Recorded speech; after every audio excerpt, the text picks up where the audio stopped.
Howdy folks, Kdog'S back here sharing some of my John Wayne favorites, and this is actually one that's not really a favorite, so there is a little adjustment here. It's actually one I've never seen, because there's always the film you've never seen, but I've always known about this movie.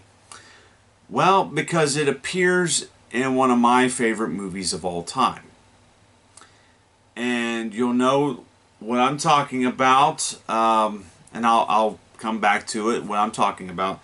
It's a romantic comedy from 1952 starring John Wayne and Maureen O'Hara. So be thinking about that. It is directed by John Ford, also starring Ward Bond, which is, again, a friend of theirs, and Victor Magellan. It is the classic The Quiet Man. Yeah, from 1952, originally released by Republic Pictures, which was for the time was kind of a controversial move. This one was a film that was near and dear both John Ford and Maureen O'Hara's heart, because of the fact that they were proud of their Irish heritage. The film takes place in Ireland when a retired boxer decides to move to his homeland from the United States to Ireland to settle down and start a family after moving away from the United States. And we come to realize what has happened later on in the film, that he kills a man, and there's nothing pleasant about killing a man. So he flees to Ireland, his homeland, to escape the guilt. And of course, when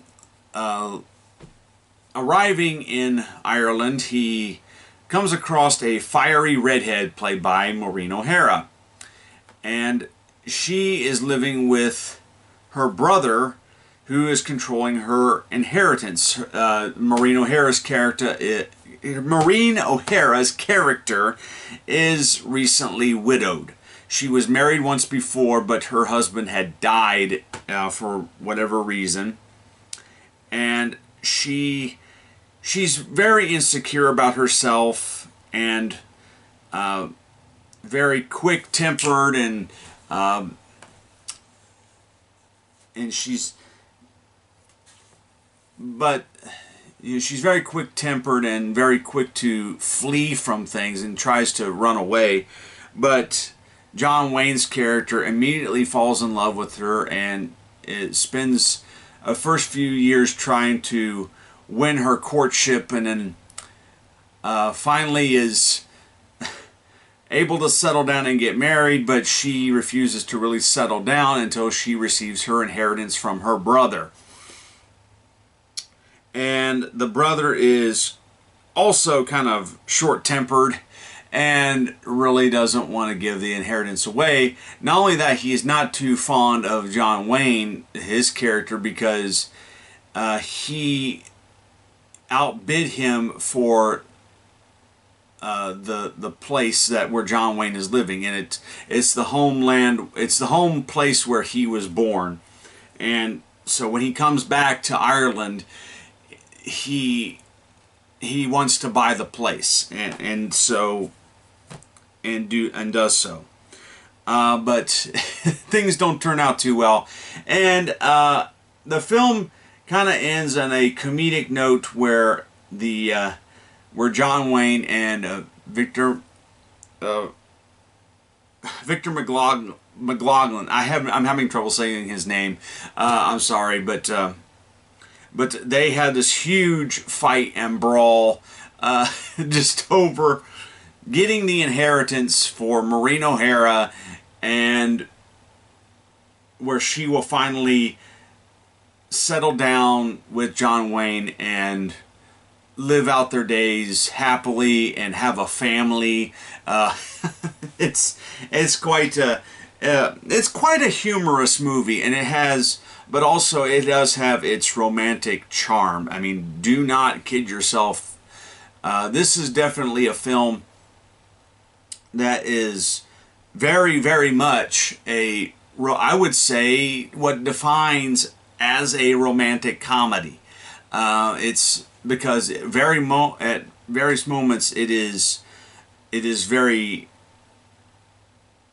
tender and very romantic, and in the other moments you're laughing, like kind of you're laughing at yourself at what goes on, and there's also it's actually a roller coaster of emotions that goes on in this movie. One minute it's heartbreaking, one minute it's very comical, and like I said, also tender and romantic and touching, and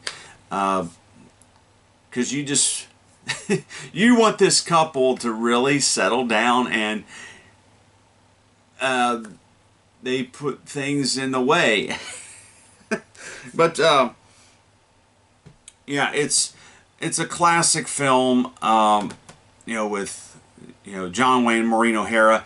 I think if my research serves me right, John Wayne and Maureen O'Hara actually were good friends in real life, and they've always played either a couple or like a married couple, or lifelong friends, and they were lifelong friends throughout their careers, and it was even to the point where people thought it was romantic, because they went through their share of divorces and whatnot, and they never saw themselves in real life that way. They just saw each other as good friends, more like brothers and sisters. So yeah, but it's a very, very well-made film. Very unconventional for the time, because just because of the distribution of the film. It was distributed by a film company, Republic Pictures, which was a B-type film distributor. You would have like the big studios, like say MGM, Paramount, Warner Brothers, so on and so forth. But Republic was very much a B type. They were smaller budget films, and the reason why John Ford went to Republic Pictures to get this made, because it was a passion project of his that he had wanted to make for years, but nobody would give him the time of day to even so much as make it. He goes, "Look, I'm self-financing this film," and so I think that's what it got to the point where I'm going to produce this film myself, and it just didn't pan out that way until his last-ditch effort was to take it to Republic Pictures. And Republic Pictures at the time had said, "Okay, we will let you make this film, but you have to do another film prior with us, and it has to be a Western." And Republic was known for making B-type of Westerns, but also Republic said it has to have it has to have John Wayne. They wanted a big A-list star. As a matter of fact, the film they made prior to this was Rio Grande, which also had Maureen O'Hara in it as well. Now,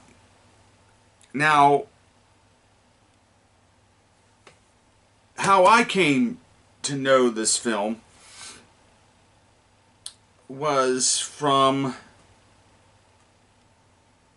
a little film from 1982 called E.T. the Extraterrestrial, in which there is a clip from the film that plays on the television that E.T. watches, and when E.T. watches the scene from The Quiet Man, when It's actually a scene. It's this, well, what they depict on the cover, and it's a scene where John Wayne first moves into his house after he's bought it. Maureen O'Hara is in there trying to clean up, and it's really windy outside and blustery, and John Wayne knows that there's a stranger in the house, and so he doesn't know who it is, and so he throws a rock out the window to startle whoever's in there, and it turns out it's Maureen O'Hara.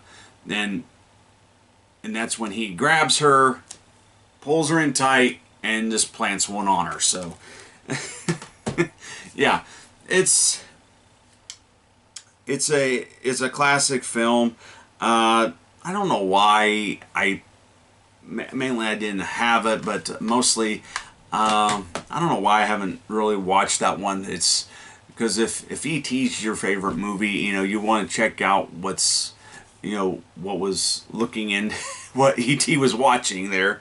But yeah, The Quiet Man from 1952.